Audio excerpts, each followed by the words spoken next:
Totalmente de acuerdo. A ver, hemos estado viendo la anterior reunión el tema de el diseño pedagógico y estratégico de los materiales educativos multimedia, ¿no? Los autores que les he compartido, ¿no? Tanto en los materiales de consulta como las lecturas, estos autores, espero que hayan tenido tiempito para revisar, ¿no es cierto? La producción de material educativo multimedia, 3 experiencias de colaboración entre expertos universitarios y no expertos universitarios, ese es un texto, y el otro, el diseño de materiales multimedia adecuados al contexto de aprendizajes, ¿no? En ambos textos, lo que me llama la atención es que resaltan que la elaboración de los materiales multimedia, sobre todo los materiales educativos multimedia, debiera de estar supeditado a esta parte pedagógico, didáctico además, ¿no? Entonces, esta parte técnica que hemos estado viendo también tiene que estar, en base a esos aspectos, a esos criterios. Hemos hablado de principios fundamentales del diseño pedagógico multimedia, ¿no? Principio de la tarea completa, principio de la secuenciación, principio de ir completando, principio de los ruedines de la bicicleta, principio de fidelidad. Y también hemos hablado de unos principios cognitivos del aprendizaje multimedia, ¿no? Que debiéramos de considerar para elaborar estos materiales, ¿no? El principio de modalidad, de contigüidad, de coherencia, ¿no? De redundancia, a veces entre imagen y las palabras que podamos expresar en nuestro material. Entonces, me llama la atención eso de estos 2 textos que les he enviado, y además del material de estudio, ¿no? El diseño pedagógico y estratégico de los materiales educativos multimedia, ¿no? ¿Cómo les ha ido con eso? ¿Han podido revisar los materiales? ¿Si han podido ya responder a la tarea 2, al foro 2, la evaluación 2? ¿Qué preguntas tienen? ¿Qué consultas? ¿Qué es lo que más les ha llamado la atención? ¿Qué aportes?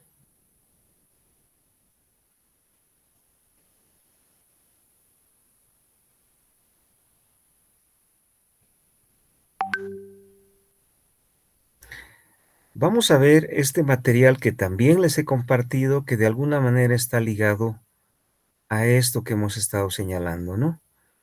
Eh, esos aspectos técnicos multimedia, si quieren ustedes, está supeditado a esta parte pedagógica, ¿no? Didáctica para la elaboración de estos materiales. Eso es lo que señalan estos 2 textos y estos autores de estos materiales que les he adjuntado, ¿no? Había que revisar.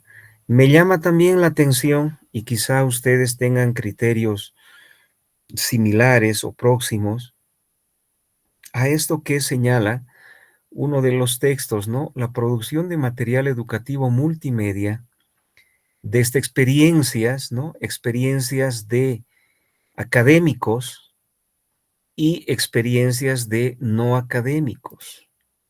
¿Por qué creen que se da esta situación? Ustedes de alguna manera están vinculados a toda esta experiencia, conocimientos académicos, pero también este texto señala que la producción de materiales, este texto que he compartido, tiene que ver con la experiencia de académicos como ustedes, pero también de gente que no es académico, ¿no? No son docentes eh, ni universitarios ni de colegios, ¿no? ¿Por qué piensan ustedes que es así? ¿Han podido ver estos materiales?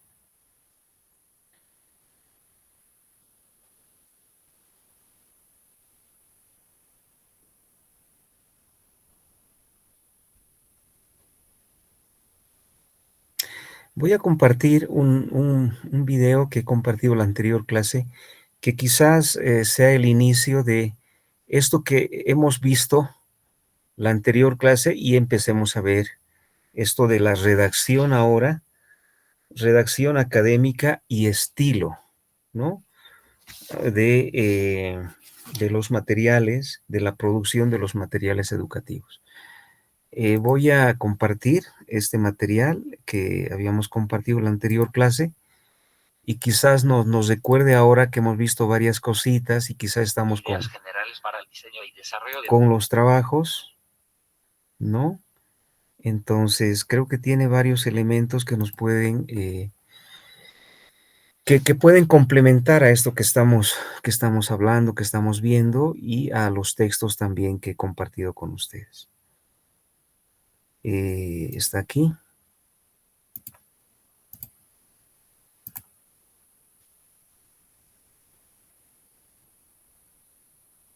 Me dicen si se logra ver y escuchar, por favor. Materiales multimedia para la formación virtual. El diseño de acciones generales para... ¿Se logra ver y escuchar?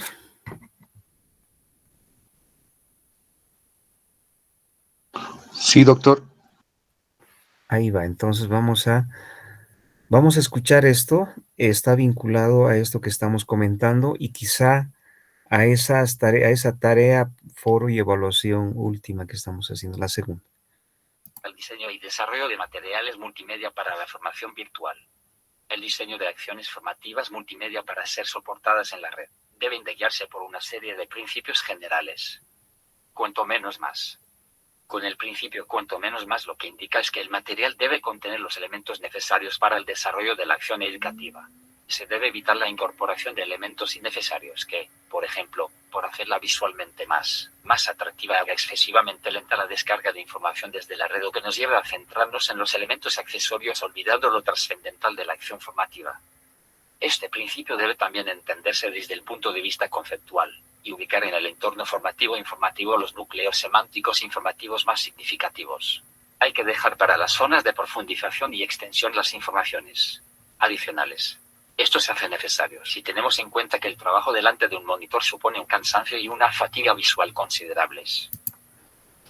Esto que señala hasta aquí es relevante porque no se trata de sobresaturar en un material multimedia, mucho más si es educativa, ¿no? Vamos a ver enseguida cómo el proporcionar mucha información es igual a mayor conocimiento, ¿no? Dependiendo de los grupos también, de los espacios donde estamos, pero siempre hay que ir con prudencia, ¿no? No se trata tanto de sobresaturar de información el material o lo que estamos pretendiendo compartir a través de un material educativo multimedia. Entonces, porque esto puede generar cansancio. Lo hemos visto no solo durante la pandemia, ¿no? Sino en muchos otros momentos, estar frente a una pantalla ya una media hora, una hora, hora y media, que es el tiempo de clases a veces, es pesado, ¿no? Entonces creo que ahí hay que lidiar con varios aspectos, ¿no? No solamente el hecho de proporcionar información, sino más bien que se enriquezca la información con el que está al otro lado de donde estamos nosotros monitoreando la clase, ¿no? Entonces, se trata de eso, pero es una explicación muy interesante y vamos a ver algo que es lo que estamos comentando. Este principio también se debe entender a partir del hecho de que más información no significa más aprendizaje ni... Más información no necesariamente significa más aprendizaje. Ustedes saben muy bien como educadores que el aprendizaje es un proceso muchas veces lento, ¿no? Además que hay una diversidad de procesos que tienen los estudiantes por diversas cosas, ¿no? Problemas en la casa, situaciones económicas, ¿no? Estamos siempre deprisa, ¿no? Estoy enfermo, etcétera, etcétera. hace que estos procesos de aprendizaje sean completamente diferentes y muchos de ellos lentos, ¿no? Entonces, a veces hay que repetir y de eso se trata, ¿no? Por eso mismo estoy poniendo este material nuevamente porque nos recuerda aquello que hemos visto en la anterior clase. Por eso comentaba también los textos que les había compartido, un poquito para retomar la clase de hoy, la unidad de hoy, ¿no? Entonces, hay que tener cuidado de eso, ¿no? Mucha información, ¿no? Puede sobresaturar este proceso de aprendizaje, ¿no? En investigación llaman la infoxicación. Demasiada información puede provocar cierta inapetencia de querer continuar atento, etcétera, etcétera, ¿no? Entonces, esto es importante, ¿no? Vamos a escuchar nuevamente, por favor. Debe entender a partir del hecho de que más información no significa más aprendizaje ni comprensión de los contenidos por parte de los estudiantes. El aprendizaje vendrá a partir de la actividad cognitiva que realice el estudiante con la información, la estructura didáctica en la cual la insertemos, y las demandas cognitivas que se le reclamen que haga con el material. Lo técnico es supeditado a lo didáctico. Relacionado con el principio anterior está la necesidad de que lo técnico esté supeditado a lo didáctico, de manera que no se introduzcan excesivos virtuosismos que lleven al estudiante a distraerse de la información clave y significativa, y a perderse en los detalles insignificantes. En contrapartida, el material debe ser atractivo para el receptor de manera que resulte un elemento significativo para superar el cansancio que conlleva el trabajo delante del ordenador, y la fatiga que produce el aislamiento instructivo. De todas formas, y como ya hemos señalado, tan perjudicial puede ser la utilización excesiva de texto plano, como la amplia navegación por la página. En definitiva, debemos tender hacia el equilibrio entre la saturación y la realización de materiales multimedia que incorporen textos, gráficos, animaciones, fragmentos de vídeo, etc. Y esta es precisamente la dificultad que entraña la realización de formativos significativos. Evitar el aburrimiento. El aburrimiento se puede evitar con unos contenidos de calidad y con un diseño instruccional imaginativo y dinámico.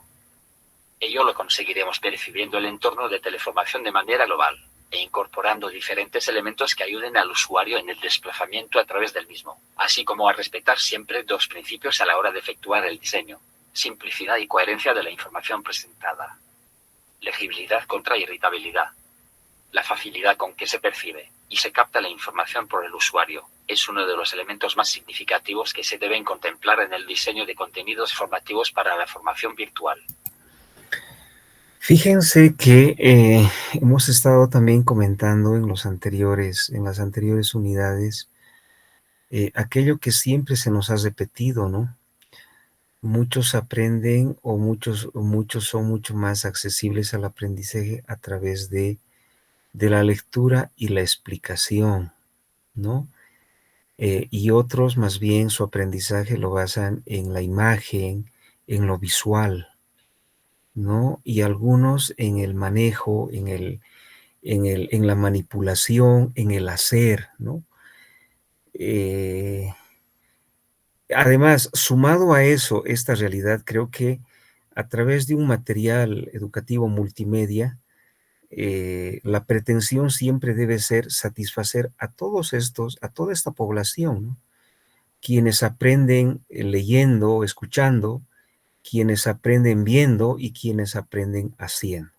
Es un poco más complicado este último tipo de aprendizaje, pero es posible con la participación, la interacción, etcétera, etcétera, ¿no? Entonces, tratar siempre de poder llegar a toda esta población, porque cuando tenemos un grupo de estudiantes, independientemente de la cantidad, los aprendizajes no son los mismos, ¿no? Y podemos estar cayendo en esto que muchas veces se ha caído, ¿no?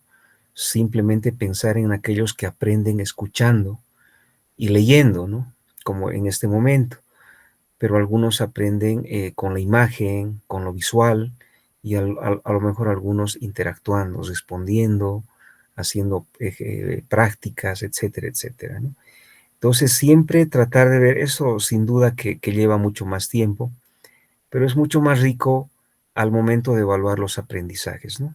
Como se está explicando en el video. Vamos a seguir, por favor. La legibilidad está determinada por una suma de factores a los cuales se hará referencia posteriormente y que van desde el tamaño de la letra, la distribución de los diferentes elementos en la pantalla, los colores utilizados, el tamaño de la página,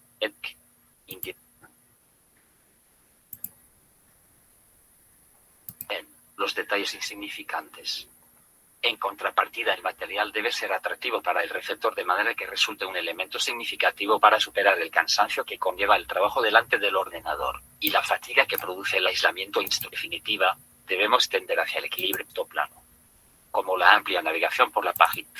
Y es precisamente la dificultad del diseño instruccional imaginativo, así como a respetar la facilidad con que se percibe y se crea, está determinada por una suma de factores a los cuales se hará referencia posteriormente y que van desde el tamaño de la letra, la distribución de los diferentes elementos en la pantalla, los colores utilizados, el tamaño de la página. Si estamos en pantalla, estos aspectos son algunos que debemos de considerar, ¿no? Es importante hasta el color, ¿no?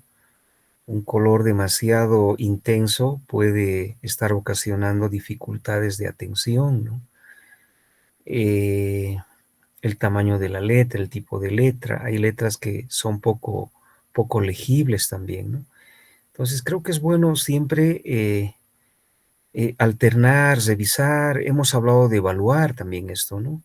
Retroalimentar, es decir, hablar con los educandos, pues, qué ven ellos, qué les parece esta presentación, qué les ha parecido, se está comprendiendo o no, etcétera, etcétera. Indirectamente, este principio conlleva a realizar una estructura de diseño de los materiales centrados en el estudiante, y estará caracterizado, entre otros principios, por los 4 siguientes. Que el estudiante pueda deducir con toda facilidad qué debe hacer, que pueda deducir qué está pasando en el entorno en función de las decisiones que vaya adoptando, que comprenda con toda facilidad qué se le solicita que debe de realizar, y procurar desarrollar un material accesible para las características de los diferentes estudiantes que podemos tener. Hasta aquí, ¿qué piensan? ¿Qué les llama la atención? Esto era parte de un materialcito que estuvimos viendo la anterior clase sobre el diseño pedagógico y estratégico de los materiales educativos multimedia. ¿Qué preguntas tienen? ¿Qué dudas? ¿Qué consultas? ¿Qué aportes? Desde su experiencia, ¿cómo les va a ustedes con los materiales que van elaborando? Evidentemente, hemos hablado también de las limitaciones, ¿no? Hay que estar conectado a la red, hay que tener buen internet muchas veces para cargar estas presentaciones. Si no, es difícil. Pese a ello, ¿qué experiencias tienen ustedes? ¿Cómo les ha ido? ¿Con qué dificultades se encuentran?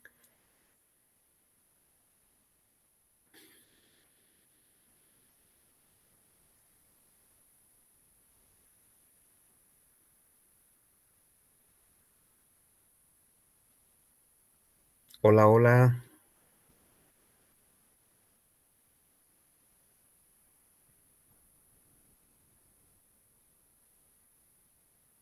Paola Angélica, ¿qué experiencia tienes tú sobre estos materiales? ¿Has podido utilizas otro tipo de materiales?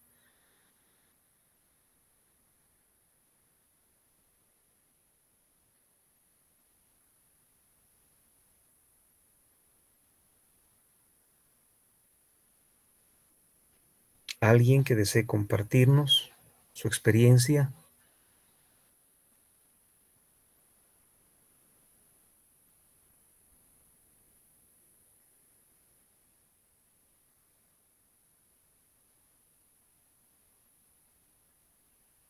Octavio,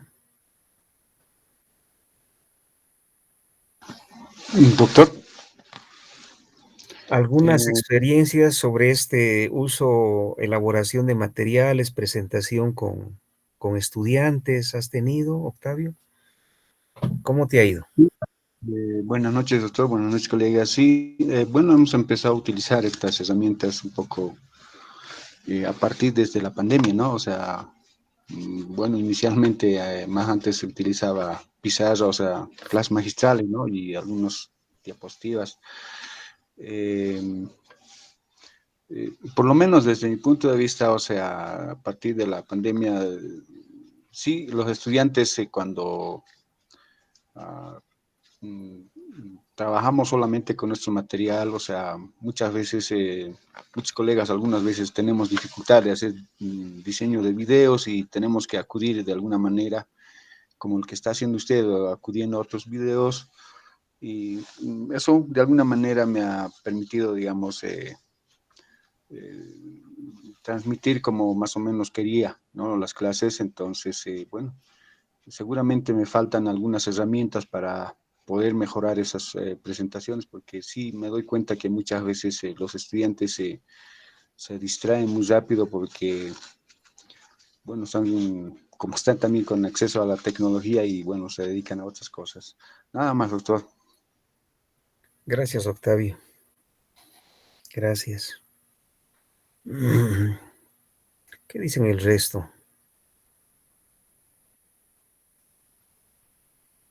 Richard, ¿algunas experiencias?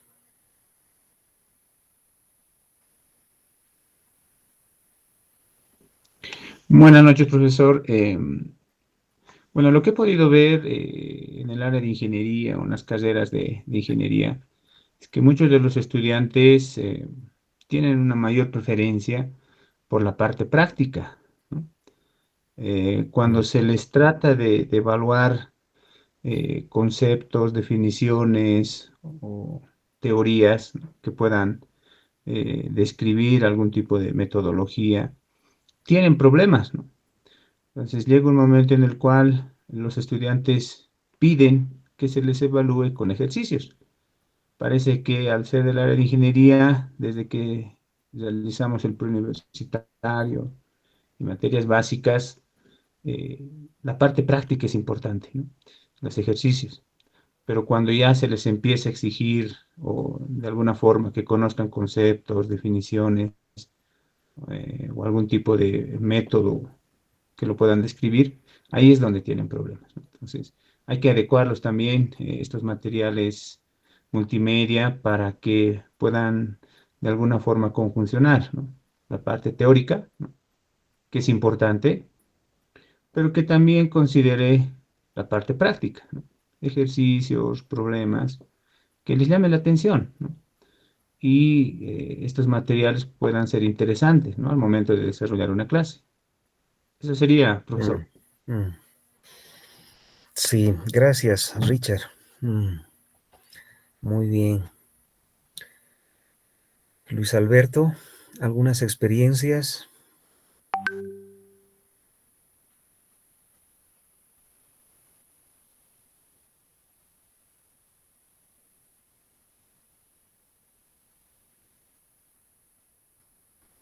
Bien, todavía ha de llevar su tiempo de poder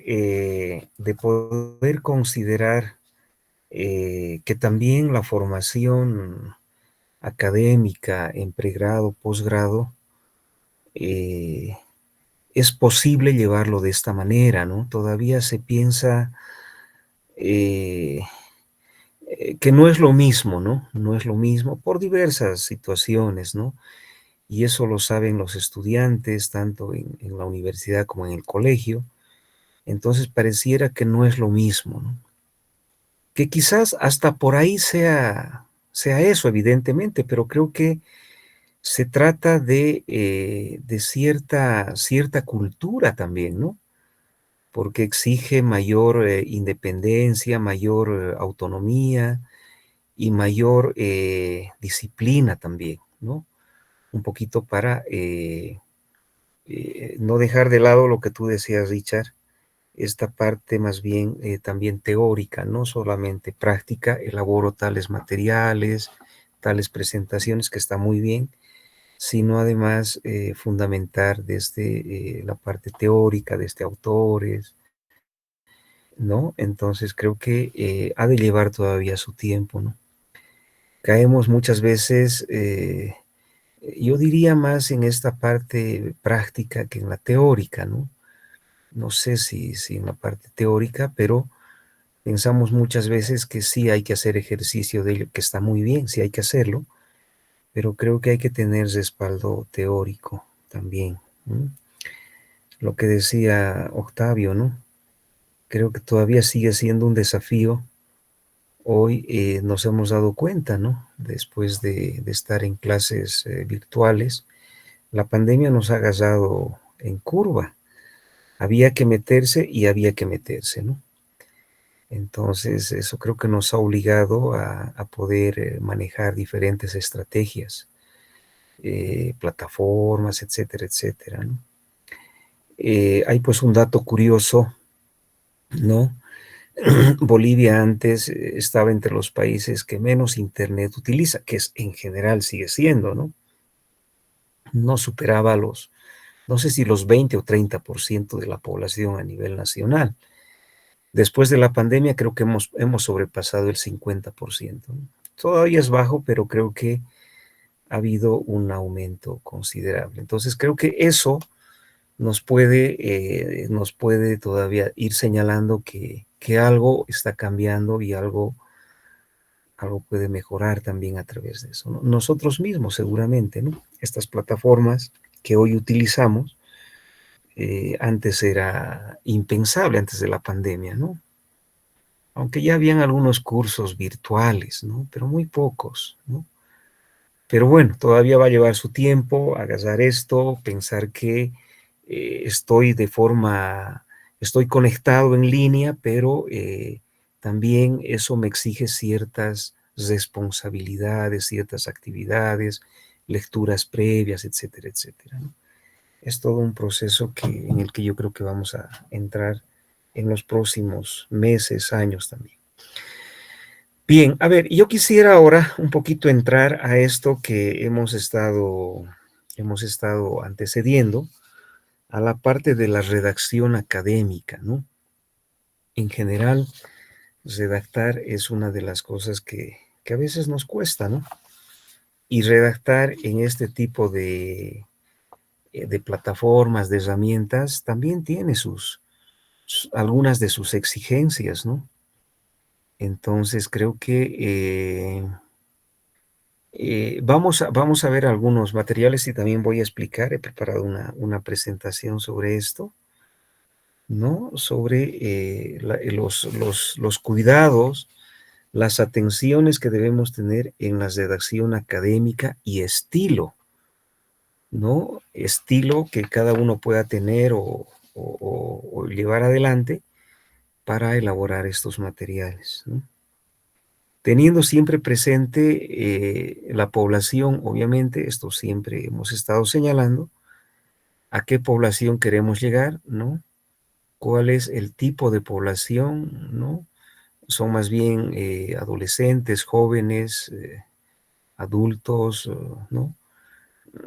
Grupos mixtos, ¿no? Por un lado, y cuál es el objetivo, ¿no? No perder de vista fundamentalmente estos dos aspectos, ¿no? Para poder tener presente la elaboración de nuestros materiales. Octavio también señalaba algo y lo vamos a ver, ¿no? Cuando se habla de las herramientas, ¿no? Estaba revisando algunos textos, algunos hablan de herramientas académicas y de escritura, ¿no? Vamos a ver también eso, y algunos hablan también de herramientas educativas y de contenido interactivo, ¿no? Y algunos también hablan de las herramientas de presentación y diseño.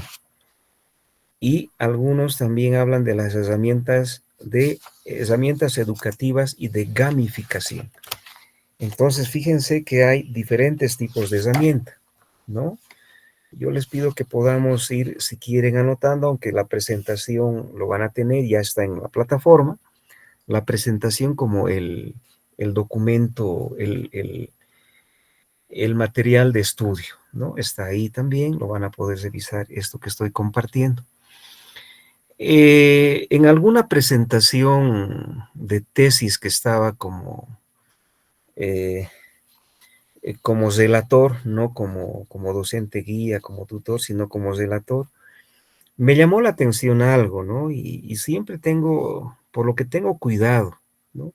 Era un poco una temática, un poco la de Richard, ¿no? La que dice, es decir, la parte de ingeniería y demás, estaba vinculado un poco con eso, un programa para manejar a niños especiales, pero desde la tecnología, ¿no? Algún programita, no me acuerdo muy bien en este momento.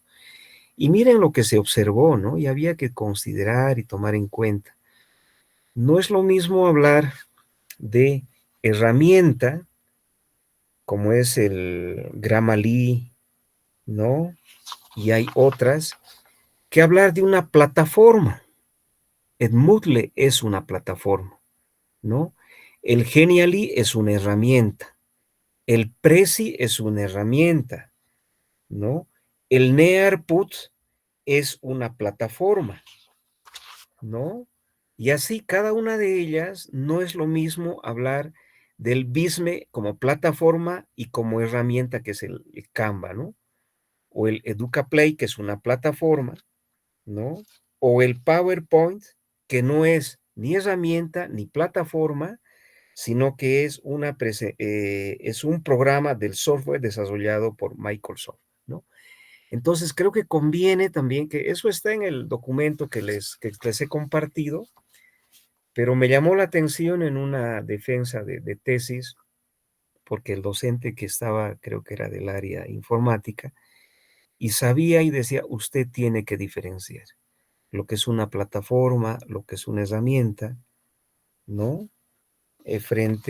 Porque claro, podemos hablar en general, ¿no? Entonces, de eso también voy a hablar ahora un poquito, pero les pido que podamos seguir a esto que voy a explicar sobre la redacción de recursos académicos y estilo y formas, ¿no? Que tenemos, ¿no? Por favor, estoy preparando, voy a compartir. Creo que es importante decir las cosas por su nombre, ¿no? Y quizá en esto Richard también nos tenga algunas cosas que compartir.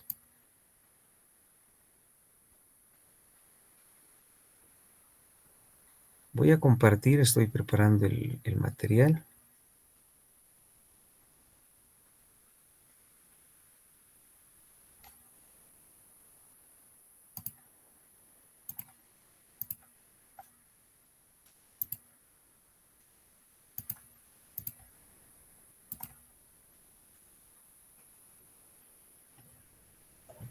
Profesor, buenas noches. Buenas noches. Profe, le comento que me están escribiendo dos colegas que quieren ingresar a la plataforma, pero no pueden ingresar, me dijeron. No sé si se tendrá acceso o está abierto directamente a la plataforma. ¿Puedes enviarle el link de Google Meet que envió el doctor Eric Flores? Por favor, Listo, si te están gracias. escribiendo, envíales ahí. Tal vez están entrando al otro. Al último que ha enviado el doctor Eric Flores, por favor. Gracias. Listo, gracias. ¿Se logra ver lo que estoy compartiendo?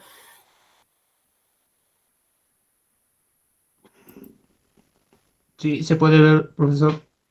La redacción académica es todo un entramado, todo un sistema que tiene que ver con, está vinculada con la ortografía, etcétera, etcétera, ¿no? Y es necesario, quizás dentro de la producción de materiales, ¿no? O sea, al punto, ¿no? Directo, ¿no? Y eso es lo que vamos a hablar también, cómo escribir y diseñar para aprender mejor. ¿Qué es lo que debemos de intencionar, ¿no?